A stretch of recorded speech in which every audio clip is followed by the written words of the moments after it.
Mis hermanos, como les decía, bienvenidos. Qué dicha tener acá el día de hoy a las madres.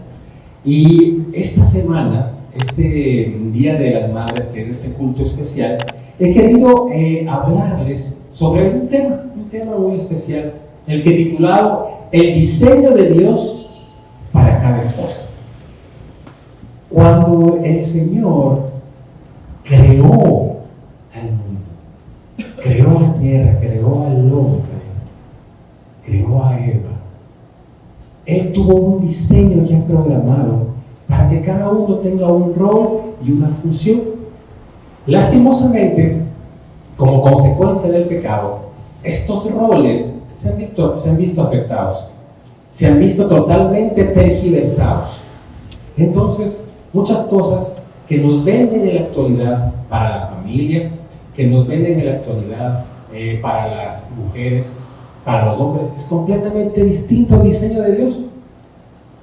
Así es que el día de hoy yo sé que querían escuchar ese mensaje de amparo a las madres, porque en verdad las madres son muy necesarias para el hogar, son ese pilar de la casa, la que ayudan a los niños, a los que hacen crecer, a los que les dan todo ese entendimiento, a los que les están enseñando desde pequeños. Pero antes de ser madres, mis hermanos, ustedes fueron esposas. Y ahora el Señor les quiere hablar también como esposas y mujeres. Así es que, mis hermanos, por favor, vamos a abrir nuestras Biblias en la epístola de los Efesios, capítulo 5. Vamos a comenzar desde el versículo 21. Antes de nosotros iniciar, quiero ponerles un poquito en contexto de qué se trata esta epístola, esta carta que escribe Pablo a los Efesios.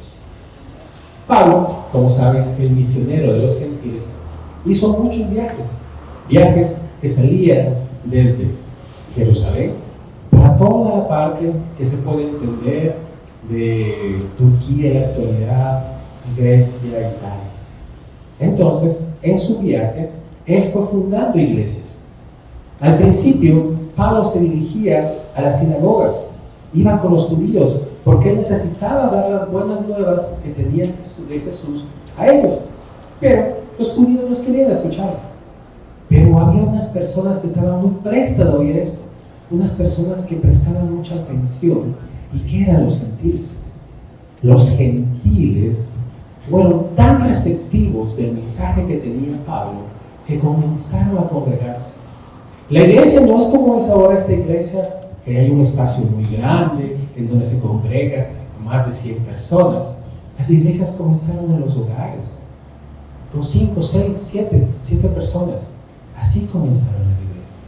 Y en esas reuniones de iglesia, Pablo les escribía cartas, les mandaba misivas diciéndoles que estaban haciéndolo bien o que lo estaban haciendo mal.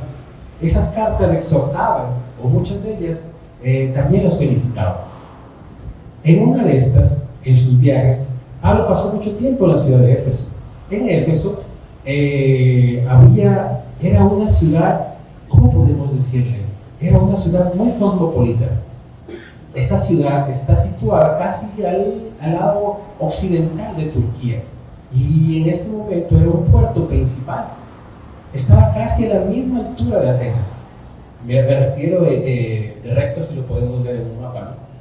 Pero aparte de ser una ciudad que era al principio griega, después pasó a ser una ciudad romana, era una ciudad que tenía muchas estructuras que denotaban que la gente que vivía ahí era una gente muy importante.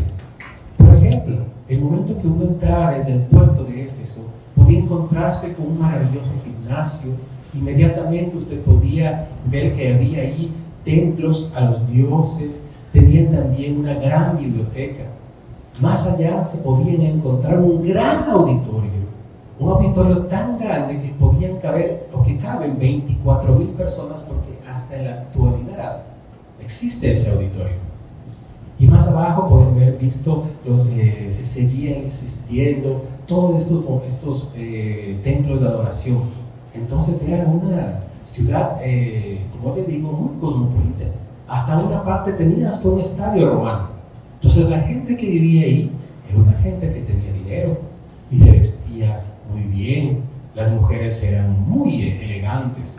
Entonces puede existir ahí también mucha envidia, puede haber existido también muchos inconvenientes entre familias. Pero el momento que Pablo funda la iglesia en Éfeso, él trata de cambiar esa cultura que existía ahí. Como les decía al principio, era una cultura griega, pero con la conquista romana todo también se romanizó. Pero como iremos desarrollando a través de esta mañana, vamos a ver cómo Pablo va a contracultura de estas tradiciones que tenían los griegos. Y por ejemplo, una de las cosas que fue más impactante fue el decir esto. Efesios 5:21. Someteos unos a otros en el temor de Dios. El momento que nosotros comenzamos a escuchar esa palabra de someteos, inmediatamente nosotros nos damos cuenta de que tenemos que sujetarnos de alguien. Que alguien está sobre nosotros.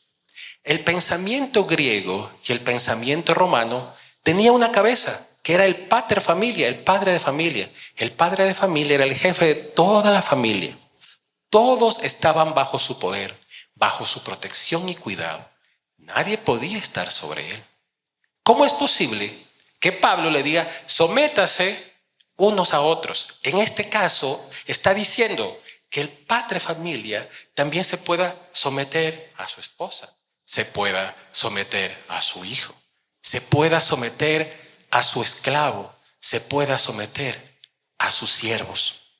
Esta idea revolucionaria es algo extraordinario que Pablo lo dice, pero lo está diciendo, someteos unos a otros en el temor de Dios. Porque si ya está hablando Pablo a la iglesia de Éfeso, está dándose cuenta que está hablando a unos cristianos, a unas personas que creen en Dios y que quieren estar bajo su cuidado y protección. El momento que llegan los romanos a entender que tienen que someterse los unos a los otros, se están dando cuenta de que esto es algo extraordinario. No puede ser así. No puede ser que el padre de familia, el dueño de todo, el que todos tienen que sujetarse a él, tiene que sujetarse a otra persona. Esto hacía que el evangelio sea aún más impactante. Por ejemplo, nosotros vemos que los escritores griegos, cuando se leen un poquito de los libros de escritores griegos, el papel y el rol de la mujer no se puede nunca igualar al del hombre. Siempre hay un rol distinto, un papel completamente aparte del hombre. Y por lo general no tenía mucha trascendencia. Siempre el papel del hombre era muy trascendente y no dejaba que la mujer se destaque en nada de eso. Pero el momento que está diciendo que se someta también el hombre a su esposa, está diciendo que también su esposa tiene un gran peso en su vida, que es alguien muy importante y tan importante como él ante el Señor. Hay algo también importante destacar de esta palabra de obedeceos. Porque la palabra someteos no se asemeja a obedeceos que está en Efesios 6. Un poquito más adelante, hay la parte en la que dice así. Efesios 6:1 dice, hijos, obedeced en el Señor a vuestros padres, porque esto es justo. Esa palabra obedeced no es igual a someter. Cuando ya Pablo está hablando de obedecer, es algo muy importante, algo tajante y algo que se tiene que hacer sin discusiones. Pero someteos, mis hermanos, es algo completamente distinto, es algo completamente aparte, porque el momento que yo me someto, no me estoy sometiendo por miedo, no me estoy sometiendo porque otra persona me está obligando. El sometimiento que se está hablando aquí es un sometimiento voluntario, porque yo lo quiero hacer. Es mi deseo completamente libre de poderlo hacer de esa forma. Entonces, bueno, al principio tenemos, en el primero sí tienen aquí en sus pantallas, el diseño que Dios ha ideado para formar una familia. ¿Está bien? ¿Sí lo tienen ahí? El modelo, ¿sí? Ok, correcto. Entonces, vamos entonces, después de que hemos visto cómo era la sociedad romana en ese momento, cómo estalla esta palabra primeramente que da Pablo, que dice someteos. El segundo punto dice, las casadas estén sujetas a sus propios maridos como al Señor.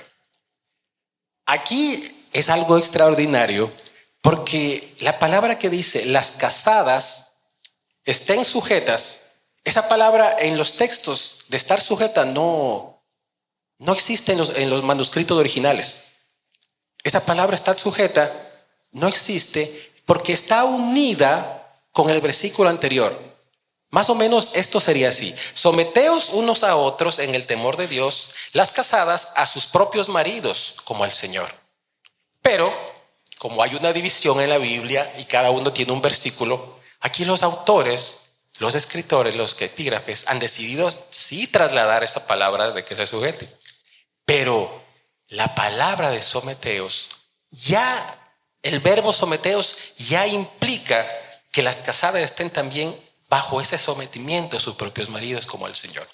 Pero como les contaba, esa palabra someteos no es ninguna obligación, no es algo obligado, no es algo imperativo, no es algo que se tiene que hacer porque te tiene que hacer. Ese someteos es un libre albedrío, algo que usted ha escogido y quiere hacerlo sin ningún tipo de problema. Al hablar de propios maridos, también podemos intuir que este marido es el propio, ¿no? O sea, ese marido que usted escogió. El momento, yo no sé si ahora, en este momento de la actualidad, se escojan todavía a los esposos para las esposas. Por lo general, en esa cultura, en ese momento, los hombres se casaban con las mujeres cuando ellos tenían más o menos alrededor de 30 años y las mujeres estaban ya en adolescencia, un poco más de 14 años. Entonces, esa diferencia de edad también culturalmente hacía que la mujer se someta a su esposo, pero no de esa manera voluntaria. Esa diferencia de edad hacía que sea algo obligatorio. Entonces, el momento que Pablo está diciendo, que utilizando esa palabra, ya la mujer está dándose cuenta de que yo tengo que estar sujeto a mi esposo siempre y cuando yo lo quiera, siempre y cuando yo lo desee, porque ese es mi propio marido, porque yo lo escogí así. Como les decía, en la actualidad yo creo que a nadie se le obliga a casarse con nadie. Yo recuerdo que mi abuelita nació en 1920, 1919. Y ella nos contaba muy jocosamente, sí, yo me casé con su abuelo, pero yo no lo conocía al abuelo. Eso fue un acuerdo entre los padres del abuelo, con mis papás, con los papás del abuelo, con mis papás, nos decía. Y llegaron a un acuerdo y después de un tiempo yo conocí al abuelo. Cuando yo tenía 14 años, él tenía 22. Era un joven buen mozo, pero yo lo conocí más allá. Entonces eso fue un matrimonio ya acordado. Ellos vivieron más de 60 años juntos y de verdad yo creo que fue un matrimonio maravilloso. Tuvieron 10 hijos, tengo 10 tíos. Entonces fue un matrimonio muy, muy interesante. Pero en la actualidad, no sé, alguna hermana que quiera levantar la mano que fue obligada para casarse. ¿Alguien se obligó? ¿No? Qué bueno. Recordándoles también que el momento que ustedes se casaron, mis hermanas, firmaron un contrato, el matrimonio, en el que fueron a esa prefectura y les preguntaron si venían libre y voluntariamente, a lo que pienso que fue así. Porque así les preguntan, aunque crean que no se acuerdan, fue así. Y si no se acuerdan, está ahí eso firmado. Entonces ustedes libre y voluntariamente han decidido sujetarse a sus esposos. Han decidido que tienen a esa persona que está al lado y tienen que darle respeto, que tienen que escucharlo y que según el modelo que Dios nos ha enseñado, tienen que sujetarse. Pero los maridos, yo sé que se están riendo muchos por ahí, no es solamente de ellas, también es con ustedes, porque es someteos unos a los otros.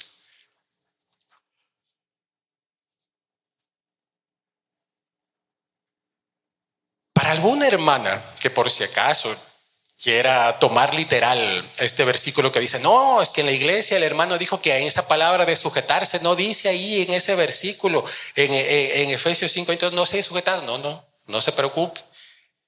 De todos modos, Pablo lo sigue aclarando y lo podemos también ver en la epístola a los Colosenses 3:18, que ahí sí se señala explícitamente, casadas, estad sujetas a vuestros maridos como conviene en el Señor. Entonces, sí lo señala. Y por si acaso también, si es que tenían alguna duda, en Primera de Pedro, también el apóstol lo dice así. Asimismo, vosotras mujeres, estad sujetas a vuestros maridos, para que también los que no creen en la palabra sean ganados sin palabra por la conducta de sus esposas. Maravilloso. Porque sí, yo sé que muchas veces hay muchas mujeres que vienen sin sus esposos, porque su esposo no cree tanto en el Señor como cree ella, porque su esposo tiene otro tipo de quehaceres. Entonces esa esposa fiel, esa esposa completamente que ama al Señor, bendice a su casa, bendice al esposo, bendice su negocio, bendice a sus hijos. Y también es un testimonio vivo de que si se sigue el ejemplo, otras personas también lo seguirán.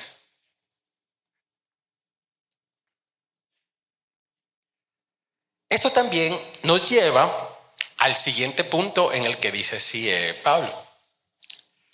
Porque el marido es cabeza de la mujer, así como Cristo es cabeza de la iglesia, la cual es su cuerpo y Él es su Salvador. Entonces, vamos a aclarar esto fácilmente. Entonces, marido y mujer están sujetos el uno al otro. Entonces, uno puede querer una cosa y el otro quiere querer otra cosa. Entonces, tienen que llegar a un acuerdo para lograrlo. Pero si en ese momento no tienen un acuerdo porque ella quiere algo y él quiere otra cosa, ¿cómo se puede dirimir este problema? ¿Cómo se puede llegar a un acuerdo en este conflicto? No hay otra tercera parte para que vote, porque aquí es 50-50. Entonces nadie más puede ganar, ¿verdad? Entonces el Señor, ya dándose cuenta de esto, les da una directriz y les dice: el marido es cabeza de la mujer. En este caso, la decisión que tome el esposo, esa es la que se va a tener que seguir en el hogar. Pero, mis hermanas, tomar ese tipo de decisiones es difícil. Tal vez mis hermanas, las que han estado aquí en puestos gerenciales, en puestos de liderazgo, el momento que han tomado una decisión, esa decisión no solamente es para ustedes. Esa decisión va dirigida también o recae también en su equipo de trabajo. Recae también en todas las personas que están a su alrededor. Entonces, esa decisión que usted tome es tan trascendente que si fue buena, el jefe le va a aplaudir. Pero si fue mala, todos y cada uno van a tener que pagar esas consecuencias. Entonces, sobre ese líder que tomó esa decisión hay un gran peso. Entonces, a los caballeros nos han dado un trabajo fuerte. El trabajo de liderazgo es fuerte. Y aunque ustedes vean que hay muchos que nosotros cedemos mucho a las esposas, es porque también sabemos que el liderazgo que nosotros tenemos que ejercer no puede ser solamente de mi antojo, no puede ser solamente de mi capricho. Tengo que escucharla, tengo que ver qué pasa y tomar la salomónica decisión de hacer esto. cuando es bueno, cuando es exitoso, la familia es contenta, feliz. Pero si la decisión salomónica que tomé, lo que yo decidí, fue mala, está todo hay consecuencias en el hogar. Y sobre todo está ese dedo que dice, el dedo de la esposa que dice, yo te lo dije, pero yo te lo dije. Entonces, para un líder eso es difícil. Tomar malas decisiones es difícil. Y de verdad, uno se quiere deshacer de eso, pero es necesario porque el Señor lo dijo de esa manera. Así es que se puede, como les digo, el hombre en la actualidad dice, no hay problema, ¿qué es lo que tú quieres? Vamos a comer, ¿dónde? Vamos a comer entonces arepas, muy bien, ok, pollo. Ok, entonces, ¿qué desean ustedes? La esposa quiere arepa, el hombre quiere pollo. No, ¿saben qué? El pollo es más económico y las arepas no nos van a llenar, vamos para otro lado. Entonces van al pollo y el rato que llega una fila larguísima.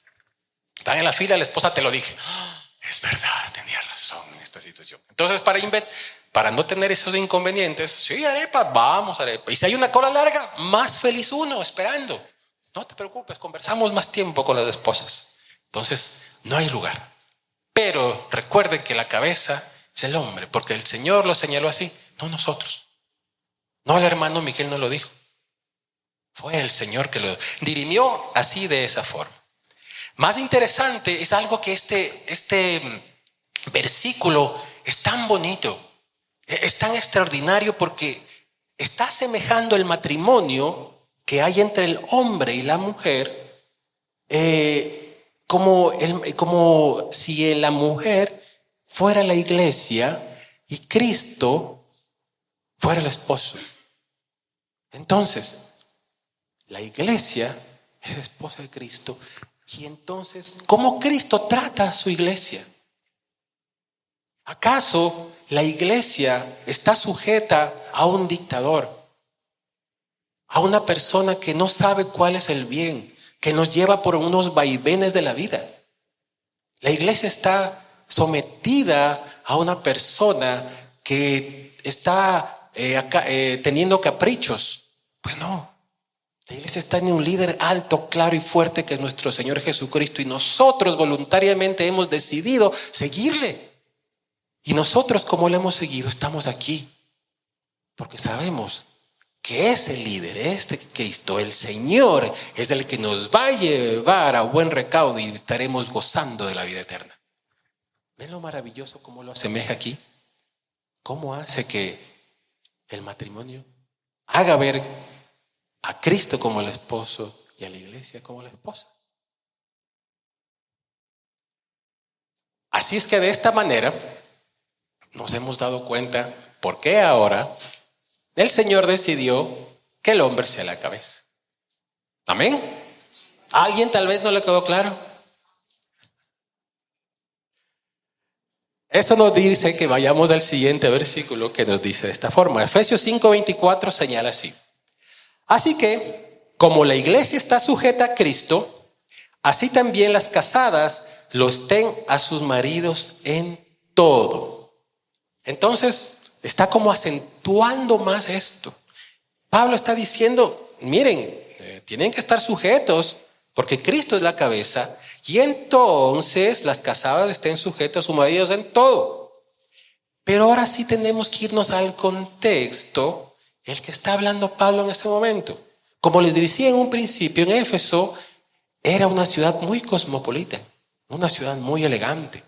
Es más, como les contaba, había varios templos, y los templos de adoración estaban dirigidos a la diosa Artemisa o Diana.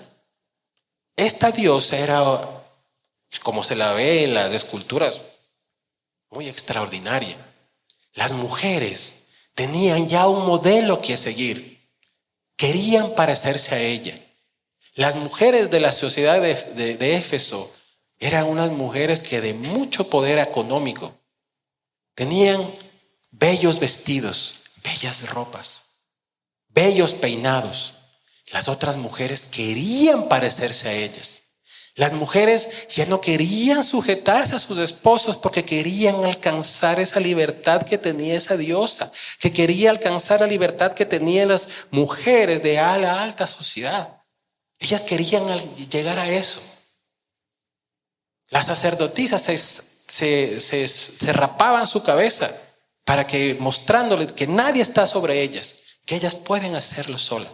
Y así lo podían ejercer en esos templos. Mis hermanos, gracias, mi hermano. Gracias, ¿ahí me escucha mejor? Entonces, el momento que ellas querían seguir y tener ese modelo de esas mujeres, mis hermanas, ahí no fue donde nació el feminismo. El feminismo nació mucho tiempo atrás, puede haber sido en Sodoma, en Gomorra. Pero de ahí viene esa revolución, de ahí viene esa palabra. No quiero sujetarme, yo soy independiente. Porque yo quiero parecerme a esa diosa, yo quiero parecerme a esas mujeres, yo quiero ser así. Nadie está sobre mí. Es por eso que Pablo lo indica así. Las casadas estén a sus maridos, y así también las casadas lo estén a sus maridos en todo. Entonces, esto deriva al siguiente tema que vamos a ver en el segundo punto que dice, los mitos que la cultura actual enseña a las mujeres. Sí, mi hermano. Como les decía, en ese momento estaba la diosa Diana, Artemisa, la que querían muchas personas emular, pero había muchas diosas desde la antigüedad. Y en la actualidad también. Endiosamos a otras personas, a otras influencers que queremos parecernos a ellos, que quieren parecerse a ellas, independientes, bien vestidas, bellos peinados, hacen todo lo que ven ellas quisieran hacer, esos viajes, esos autos. No tienen que dar ningún tipo de cuenta a nadie. Entonces, la sociedad, el mundo, el enemigo les ha tratado de vender a ustedes, mis queridas hermanas, mis queridas madres, mis queridas mujeres, esto. Y es por eso que quiero mostrarles estos mitos. Un mito es algo de que no es verdad. Es algo que se escucha mucho, pero no es verdad. El primero, así les dicen ahora, así les venden ahora a nuestras madres, hasta a nuestras esposas, a nuestras hijas. Les dicen, tú eres autosuficiente. Tú puedes hacerlo sola. No dependes de nadie. Las propagandas que nos venden ahora en la televisión, ya ni en la televisión, en las redes sociales, hacen que las mujeres no necesiten de nadie. Ellas bastan, sobran para esto. Pero, ¿qué dice la palabra sobre esto? Vamos a Juan 5:30, en el que el Señor Jesús dice de esta forma: no puedo yo hacer nada por mí mismo. Vamos un poquito más allá y puso unos puntos suspensivos para no perder la idea de esto. Dice, el Señor Jesús dice, yo no puedo hacer nada, no puedo yo hacer nada por mí mismo, porque no busco mi voluntad, sino la voluntad del que me envió, la del Padre. Entonces, si usted siente que es autosuficiente, que usted lo puede hacer por usted misma, que no importa nada más lo que le diga, no, eso no es así. Usted, hermana cristiana temerosa del Señor, tiene que darse cuenta de que no tiene que hacer lo que usted no cree, no quiere ser la que no depende de nadie más. Quiere decir de que tiene que estar sujeta a la voluntad de su Padre. ¿Y cómo se está sujeta? Nadie la está obligando, porque usted ha venido acá a la iglesia y se ha dicho que es cristiana y ha decidido voluntariamente rendirse al Señor, porque el Señor ha tenido misericordia de usted y Cristo es su Salvador. Segundo mito, eres perfecta tal como eres. No necesitas nada más. Tal como tú eres, tal como tú te ves, eres perfecta. De verdad, esto sí se vende muy bien. Y anima un poquito ese momento, ¿verdad? Sí dan ganas de verse bien en el espejo. Pero el Señor nos declara de esta forma. En Mateo 19:21 dice, Jesús le dijo, si quieres ser perfecto, anda, vende lo que tienes y dalo a los pobres y tendrás tesoro en el cielo. Y ven, y sigue. Entonces, este es el momento que ese hombre va y le dice, mira, Señor, yo he hecho todo lo que... Pero ¿qué hago? ¿Qué hago? ¿Qué hago para seguirte? Entonces, ¿quieres ser perfecto? Vende todo. Dalo a los pobres. Y sígueme. Esa es la forma de alcanzar la completa perfección. Seguir al Señor, no como ustedes. Tercer mito. Puedes hacer tu propia verdad. Sigue tu corazón. La palabra es muy tajante y muy fuerte cuando se habla del corazón.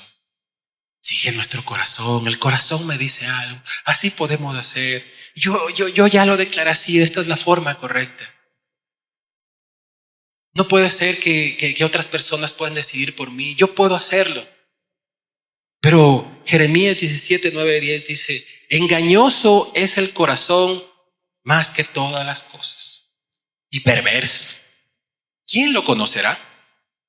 Yo Jehová, que escudriño la mente, que prueba el corazón para dar a cada uno según su camino, según el fruto de sus obras. Así es que mi hermano, mi hermana, ese corazón es engañoso. Ese corazón es muy entregado a esas pasiones, demasiado apasionado. Pero confíate más del Señor. Ve primero a Él, consúltale a Él. No cuesta nada. La oración no cuesta nada. Y de verdad da unos excelentes y felices resultados. Cuarto mito que nos está vendiendo la sociedad, que nos está vendiendo el mundo, a nuestras mujeres, a nuestras esposas, a nuestras hijas. Tienes derecho a tus sueños para ser feliz. Tienes derecho a tus sueños para ser feliz. Todo lo que yo piense, todo lo que yo quiera, eso lo tengo que lograr y así alcanzaré la felicidad. Puedo ver en el Instagram que ellas son tan felices porque viajan en jets privados, se van en viajes en yates, siempre están maquilladas, se levantan y están maquilladas, se ven bellísimas. Y en la noche también siguen bellísimas. Salen de fiesta con unos trajes de gala espectaculares, zapatos tan altos. Yo quiero seguir ese sueño. Sí, de verdad te inspira, es muy bonito. Y de verdad anima por el momento. Pero en Proverbios 16, 20 el Señor dice, el que esté atento a la palabra encontrará la dicha. Y feliz el que confía en el Señor. La felicidad, mis hermanos, la felicidad que usted quiere obtener, no la va a obtener en ninguna cosa, no lo va a obtener en ningún lugar, no la va a obtener con ninguna persona. La única persona, el único ser que da felicidad es Dios. Dios, el momento que le da felicidad a usted, esa felicidad la transmite al resto. Nadie se la puede quitar. Si usted vino aquí feliz a la iglesia y sale y sabe que en la sala que tiene y sabe que cuando salga de aquí va a tener su reserva en su restaurante y comerá, pero el rato que usted sale ve que ese restaurante está lleno y que su reserva se traspapeló, usted seguirá feliz porque la felicidad no le da ese momento. La felicidad le da a Dios y se sentirá dichoso y esa felicidad dirá, bueno, no importa, vamos a comer en otro lugar, vamos a comer en el Plaza Venezuela las hamburguesas. Y será feliz, porque es de Dios. Quinto mito que se está vendiendo a nuestras damas. No puedes amar a otras personas si no te amas a ti mismo. Sí, en efecto. Muchas veces hemos aquí hablado mucho del amor al prójimo, ¿verdad? En efecto. Ama a tu prójimo como a ti mismo. Es lógico que tengo que amarme yo y amar al resto. Pero aquí se están olvidando de algo importante.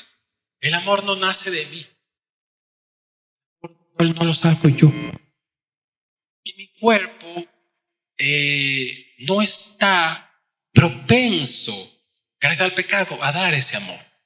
Primera de Juan 4, 7, 8 dice así: amados, amémonos unos a otros porque el amor es de Dios.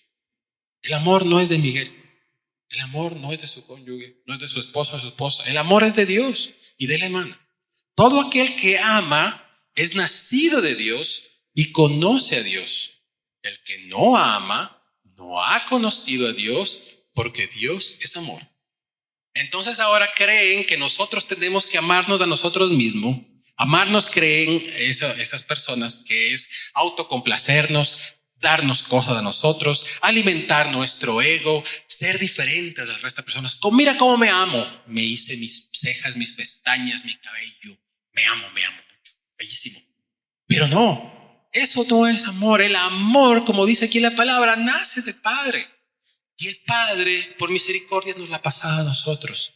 Y ahí sí conocemos el verdadero amor. Y ese amor, cuando ya tenemos a nuestro Padre y estamos conectados a Él, ahí sí podemos dar amor al resto de personas. Así es que démonos cuenta de que el enemigo nos tiene esa trampa muy bien fundada. El enemigo nos ha jugado muy feo en ese sentido. Y esos libros y esas palabras que a veces vemos en el internet, en el Instagram, en el Facebook, que nos animan, sí animan en ese momento. Pero más anima la palabra, más anima leerla, más anima estudiarla. Te va a llenar de felicidad, te va a llenar de alegría, de gozo y de dicha. Pero bueno, ya hemos visto todo esto, hemos visto cómo es difícil estar nosotros como cristianos en el mundo, es complicado. Esto es revolucionario, mis hermanos. Como cuando nosotros fuimos jóvenes y queríamos una revolución en nuestra vida. La juventud quería hacer algo revolucionario. Si quieres ser revolucionario, le he dicho yo a mis alumnos, sean cristianos verdaderos. No hay cosa más revolucionaria que ser un cristiano. Irse a una fiesta y decir, no quiero un icono. Irse a un lugar y no estar viendo pornografía. Irse a otro lugar, muchachos, y estar hablando a otras personas mal. Eso te vende el mundo. Si eres revolucionario, es todo lo contrario que te vende el mundo. Ese es el verdadero revolucionario y esa es la verdadera revolución que quería impactar Pablo en esas culturas griegas, romanas, y por eso la palabra es tan viva y eficaz. No fue escrita para ese momento, es escrita ahora, es actual, es tan viva y se aplica en la actualidad. Entonces, es extraordinario como Pablo también se dirige ahora también a nosotros y nos anima a seguir el modelo que Dios nos ha dado. Él lo ha señalado así. Y es extraordinario que lo ha hecho de esa forma, pero si lo señala de esa forma, no podemos ir a otro lado. No podemos dudar de eso. Muchas veces nosotros queremos ponernos a inventar cosas porque no leemos ese manual, el manual que es la palabra. Imagínese que usted quiere conducir y se sienta en el asiento de copiloto. Entonces no va a poder conducir. ¿Pero por qué no puedo conducir si estoy dentro del vehículo? Porque no está sentado en el lugar correcto. ¿Me siento en el lugar correcto y puedo conducir? Sí, ajá. ¿Pero por qué no puedo conducir?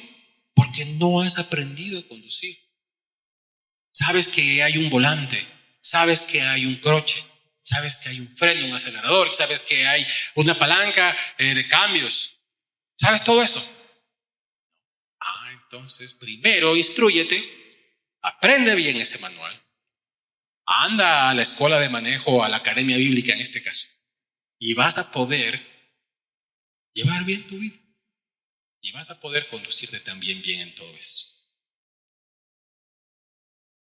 Pero como les decía, esto que les he contado, el modelo que nos ha dado Dios para nuestras vidas, en ningún momento se opone a lo que puede hacer la mujer. Eso nos lleva al tercer punto. Tal vez lo tienen en sus pantallas ya aquí. La vida, ¿sí? ¿Qué dice ahí la vida? La vida profesional y espiritual no tienen que estar en contra de la vida familiar. Ajá. Entonces, no es que ahora dice, no, es que el Señor dijo que ahora tengo que quedarme en la casa, tengo que cuidar a los niños. De verdad, el momento que el Señor me está señalando esto, es que es algo demasiado machista. ¿Cómo es posible de que yo solamente sea la sirvienta en la casa? Una fábrica de bebés, como he escuchado mucho en las redes sociales que dicen, que yo esté solamente complaciéndole a mi esposo. No, ¿cómo eso es posible? No, ese no es el modelo que está señalando el Señor. Eso es lo que usted se ha sujetado de manera de amor, que usted lo ha escogido y quiere complacer más que a su esposo, al mismo Cristo, al mismo Dios. Pero como le decía, esto no se opone, no tiene que estar en eso. Y podemos ver un ejemplo muy vívido y práctico que es el caso de Débora. Débora está en el Antiguo Testamento, para los que todavía no lo saben. Ella fue una jueza. Pero ¿cómo es eso de que fue jueza, mi hermano Miguel? También vamos a poner en contexto un poquito eso. El momento que ya el pueblo de Israel entra a la tierra prometida, ellos no tenían un rey como las otras naciones. Ellos no tenían un líder, que eran estos reyes, un líder despótico que tenía que hacer, que les obligaba a hacer distintas cosas. El verdadero líder, el verdadero rey, era Dios. Entonces consultaban a Dios para cualquier tipo de situación. En este caso, y sabiendo que el pueblo siempre estaba un poco más revoltoso, rebelde, el Señor mandó jueces para ayudarlos. Y en este caso, levanta a la jueza Débora.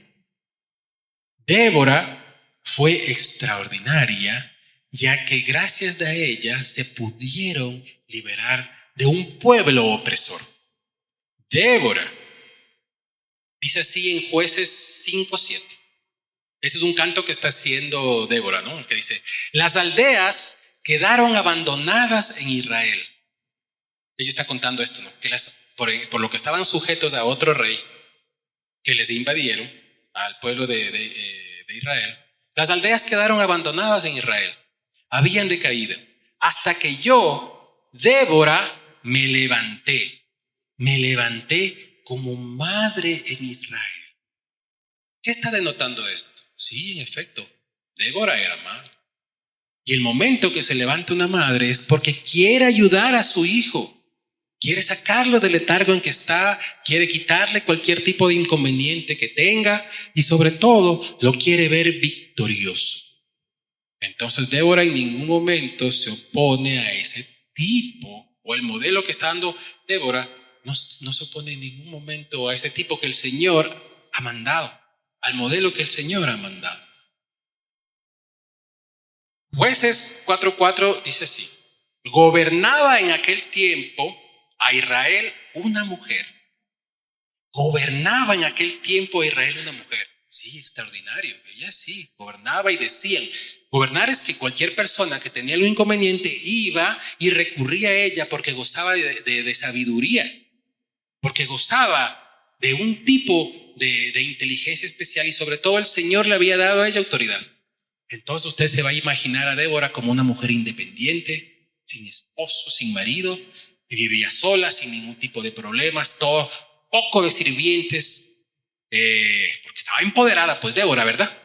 Pero no, seguimos leyendo y dice así: Débora profetiza, o sea que hablaba por el Señor, y mujer de Lapidot. Esta partecita no se la sabían, ¿verdad? Que el esposo de Débora se llama Lapidot. Así es que si es que tienen alguna trivia bíblica, sepan que Lapidot es el esposo de Débora. Lapidot no era ningún pelele. Lapidot no era una persona que estaba por debajo de Débora. Lapidot, porque por lo general los nombres bíblicos denotan algo que es importante en ellos, una característica, como antorcha, algo vivo. Eso es lo que significaba. Era un hombre respetable en el pueblo de Israel, respetable en el pueblo judío, al que las personas le tenían consideración y sabían que era un hombre sabio. Pero él también sabía que el Señor había puesto a su esposa en un lugar especial. Y su esposa en ningún momento está dejando a un lado a su esposo. Porque la Biblia aquí lo está señalando. Mujer de Lapidot.